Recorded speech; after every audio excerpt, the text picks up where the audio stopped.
It's Cookie O'Clock. Welcome back to WNBA Dimes, where we break down all the hoops action with just the right amount of sass. I'm your host, Brooke, and today we've got some juicy recaps from Game 2 of the 2025 WNBA Finals. So let's dive in. First up, the unstoppable Las Vegas Aces are shining brighter than ever.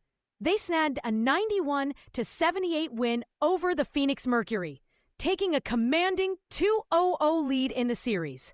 After a nail-biter in Game 1, the Aces came out like they'd had an extra shot of espresso, leaving the Mercury a bit shaken.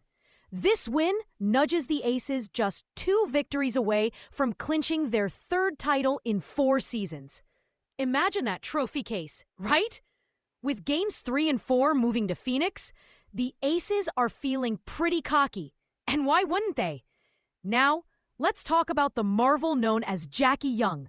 She didn't just show up. She exploded onto the scene with a playoff career high of 32 points. And get this, she set a new WNBA Finals record by scoring 21 points in just the 3rd quarter. It was like watching fireworks on fast forward. Young wasn't just hitting threes. She was all over the place with floaters, drives, and a sprinkle of magic dust. She's become an X factor, and we're all here for it. Of course, we can't forget A'ja Wilson. When is she not making headlines? Adding 28 points, 14 rebounds, and a few assists for good measure, Wilson was a relentless force. At one point, she outscored the entire Mercury team in the 2nd quarter. Who does that? If you're not rooting for her, you might want to check your pulse. Now, let's chat about Phoenix. Coach Nate Tibbetts is not a happy camper. Defensive lapses and inconsistency have been haunting the Mercury. Sure, Kalia Copper popped in 23 points, and Satu Sabally chipped in 22. But they need to bolster that bench. Scoring a measly 16 points combined through 2 games? Yikes. If Phoenix wants to avoid a 3-0 black hole, they need to rediscover their spark pronto.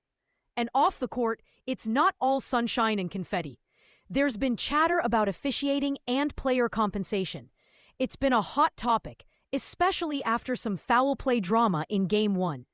The league's commissioner, Kathy Engelbert, is set to address this at a mid-series press conference. Can't wait to see how that unfolds. Looking ahead, Game 3 is just around the corner, happening in Phoenix. The home crowd will be buzzing, and the Mercury are hoping to ride that energy. Watch for Alyssa Thomas trying to keep Wilson at bay, and Diana Taurasi, as the ultimate motivator, will be urging her team to push the pace. The Aces, on the other hand, are keen to keep their foot on the gas pedal. If they split the gains in Phoenix, they'll be sitting pretty. But if the Mercury can snag a win, oh boy, Friday's Game 4 will be a doozy. That's all for today, folks. Thanks for tuning in to WNBA Dimes. Until next time, keep the spirit of the game alive. And remember, it's always Cookie O'Clock somewhere.